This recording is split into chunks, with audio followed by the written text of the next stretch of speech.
Hi, you guys. My name's Crystal. I am part of Painters Clubhouse. I am the owner of Twiddlebugz Designz. I live in Las Vegas, Nevada.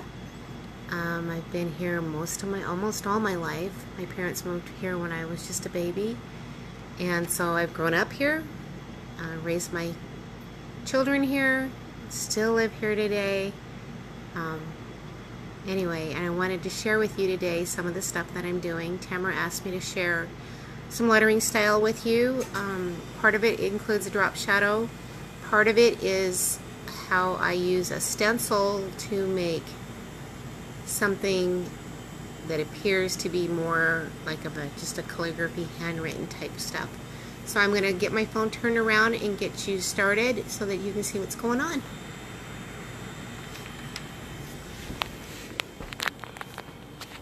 And get you in the case here. Oh. All right. So today I'm going to show you this kind of calligraphy style lettering and also the drop shadow that goes with it. And it started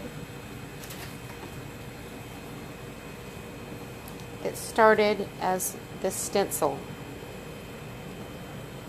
Always stay humble and kind. And you can see I've actually used it for a stencil. But you can also see everything is the same width. And it has all those little breaks, which are the little bars that are in there to help to hold stencils together. So let me show you how I did this. To get from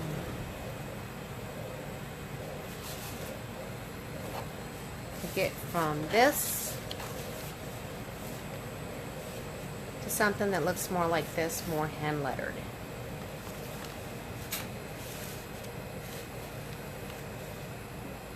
So this is a stencil. I don't actually remember where I bought it. I know I got it offline. One of the actual stencil companies. Let me get that up there a little closer for you guys. But what I did is I wanted it to be a little more loose, a little more free-handed looking. So I just took a pencil and I wrote it, and basically I traced it on there.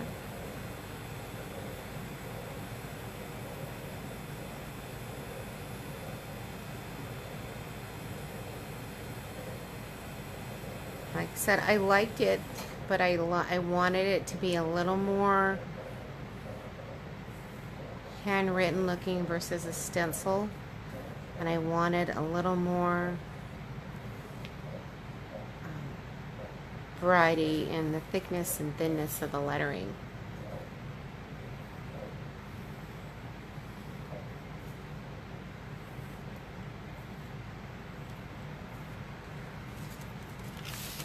So here I just wrote humble and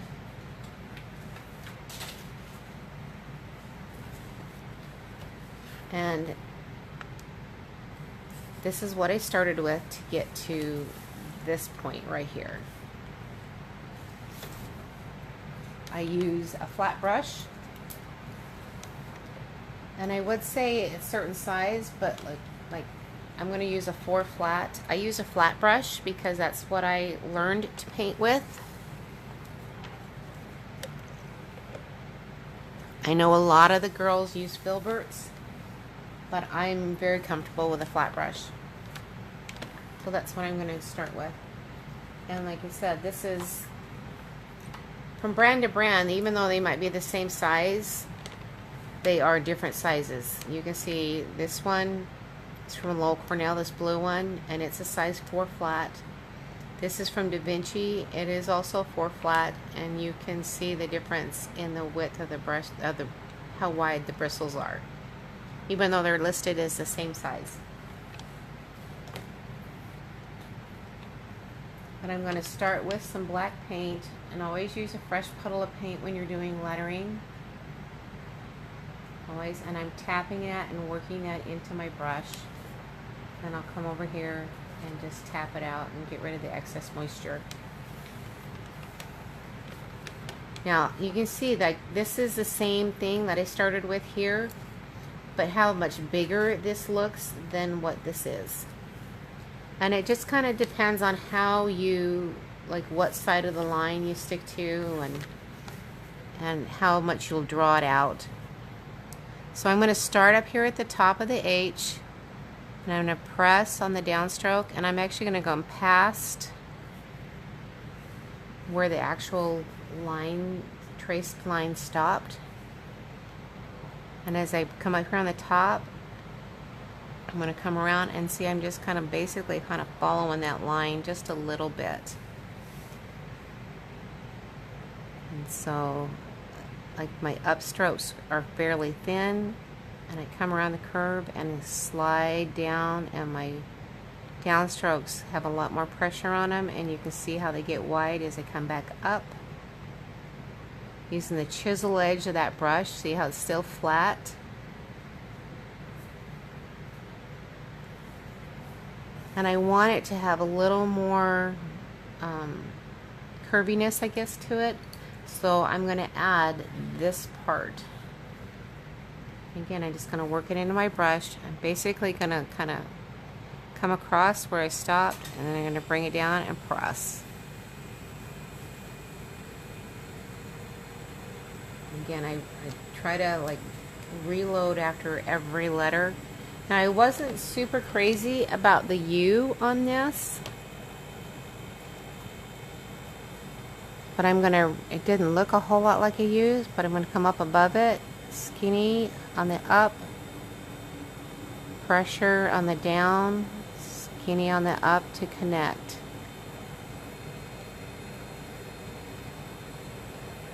If you ever think you have like too much paint in your brush, just wipe it off and start over. And you can see here, this little line here is very short in comparison to this one. So I'm going to start above the line, and I'm going to press, and I'm going to come down below the line. So I'm making that bigger. And it's just sliding. I'm not rotating my brush like this in my hand, I'm just sliding it. And it's at about, I don't know, about a 45-degree angle. Maybe not quite that much. The up is thin, the down is heavy, up is thin, down is heavier, press, and then I lift back up on the chisel edge and pull that skinny line up. And you can see how I made that bigger than the actual one. The same thing I'm going to do with this B. I'm going to start up here at the top. I'm going to press on my downstroke. I'm going to come down past that line, and then I'm going to pull it out a little farther, and I'm just going to come around and just barely catch that line that came across. And this is on paper, so it's really pulling the moisture out of my brush. So let me just put that up there a little darker so you can see it. And the B has basically three pieces on this loop. And it would be very easy to get them all mushed together. So I'm gonna make the upward just a little heavier. I'm coming around the outside of that trace line, and I'm gonna come back around. And then I wanna come in heavy on that inside and connect it and kind of pull that back up. And you can see I've missed that line there a little bit, but I can actually fix some of that when I do my drop shadow. If this were on a signboard or something, I would just either erase it, or I would come back in with my background color and just cover over that. And on the L, you can see it's still at an angle. I'm going to press on the downstroke. I'm going to come down past that just a little bit, and then connect it back up on that chisel point so I get that skinny line. Come back around. I'm just going to catch the outside edge of that, and I want to kind of connect those, so I'm just going to bring that across just a little bit. And it doesn't necessarily need to meet and like be one continuous line that comes around. On the E, same thing. I want it to grow a little bit, so I'm going to come around heavy, light. I'm going to come back up to the top, and I'm going to put that little curve in, and I want to bring that down a little bit. And I wanted it to have a little more style, just like the H, so I'm going to continue this line and just come up and then give it a little swoosh there. The and symbol in sections as well. Come around and hit this part, and then come back around and get that little edge, but see the little skinnier part right there in the middle where I started. This is going to drop down, be a little thin, and as I come around, put the pressure and then lift up. Reload my brush. And on this swish part, I'm going to start up here at the top. It's going to be skinny right there, and then because I want the ends to be fat. And then I'm going to just come back in here and attach that. Wash my brush.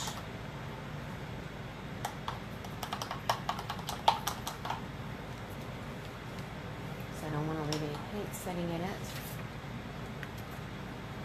So you can see this is what I started with, and this is what I ended up with. See, it's quite a bit larger. It's got some more style to it. It's got thick lines, thin lines, so it's more interesting to me. And I'm going to continue to make it more interesting by doing the drop shadow on there. And on a drop shadow, I would normally come in either just a little lighter or a little darker than my background, but I want it to show up really good for you, so I'm using a red on top of the white so you can see it. And anytime I do line work, I thin out my brush, my paint a little bit with some water. I want it to be a more inky consistency. This is one of my favorite ones for the drop shadows and the little line work. This is from Low Cornell. A white nylon, and it is a size 1 liner, and it says liner down here. And I'm just thinning down my paint and rolling it in there and pulling it back out so it stays nice and sharp. Now I could like pick up a big blob and still write with that if I wanted, but I want it to flow easily, so I am using the watered down paint. And when I do my drop shadows, I normally tend to do to the left and underneath. So sometimes it's hard to figure out, like I've come down here on the left, I'm going to come underneath. This would be the left out here, but it also feels like it's not underneath for me. So we might come, you can see on this one I went underneath it on this side, which is actually to the right, but I went underneath. We're going to do it on the other side so you can see the difference and see which one you like better. And under. I'm going to stick to the left right here, and this is where I would come right over top of that line. I want to come in underneath to the left and underneath. And on this more of a calligraphy style, I will actually do a thinner, a light, a thick, a thinner and thicker line on this, because I want more emphasis on the actual letter than the little bars that connect from letter to letter. So it's going to get thinner where the line is thinner, and thicker where the line is thicker, the letter is thicker. Down and under, and under and to the left and under to the left and under, and I'm going to let it get thinner, almost let it disappear right there. This is to the left. This is to the left and under. Now on this loop on the B, I'm just adding a little more water to my paint. Here, just like on the H, we're going to come inside that loop right there. And we can add just a little bit underneath on that to kind of connect them. Now here, this has the 3 sections that we talked about earlier. This is going to come underneath, underneath, underneath. And we could actually even bring this one to the left just a little bit. On the L, same thing, we're going to come around and down and gets thinner, where the line for the actual letter is thinner inside the loop. And like I said, we can do just a little bit right there if you want to kind of enclose it just a little bit more. To the left, and as it comes up, it gets thinner right there because the letter's thinner, and it's getting thicker right there and around. And in here, just a little bit, and if you want just a little bit underneath to connect it. And you can see on this one I did fairly thick, but see, they're going to be thicker where the letter's thicker. That's going to come around in different sections. This is underneath, under and to the left. This is to the left, to the left.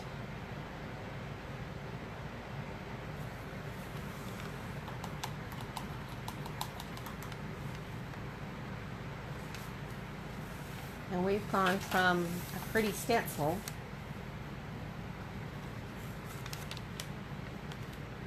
to something I think that's even prettier because it looks more hand done versus a stencil. Even though I use the stencil basically as my pattern. And like I said, it was all done with a flat brush. You could do it with a filbert just as easily, because a filbert will still come up on that chisel edge on your brush. If you want to keep them shaped really nice. See, it's very square. And see how it's it comes down to that chisel point. It's very square but flat. For any type of like calligraphy style lettering, that's really, really important. And then for the liner, I still got some things in there. The white nylon brushes do stain, y'all. Again, this is the #1 script line. This is a #1 liner, not a script liner, just a #1 liner.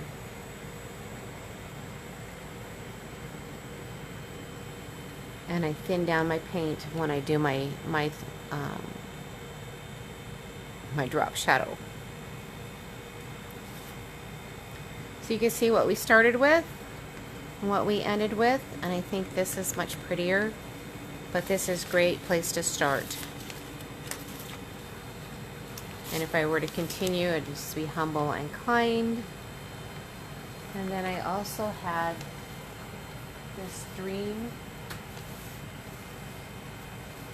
I used a little bigger brush. I used the other one that was listed as a 4, but it was a little bigger, and pressed it same way. It started off as a very plain stencil. I think I probably got that from Walmart or something. But you can see it's not got as much detail as this blue one. This one had, this Mylar one. But this one really has a lot of detail. This one does not have as much detail in it, and you can tell the difference in the quality of the stencil. So you see, this is, I traced it on the same way. So I traced it all on there, and then I did the same thing, but just with a bigger brush. And you can see like this R comes down and is very loopy right here. It still does the same thing, it's very loopy.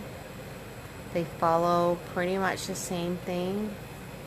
I took this line across just like we did with here and here, just to kind of bring those letters so they appear to be closer together. And when I did my drop shadow, you see I came around each one of them to the left and underneath, and I did that little piece on top just to kind of hug it all and connect it.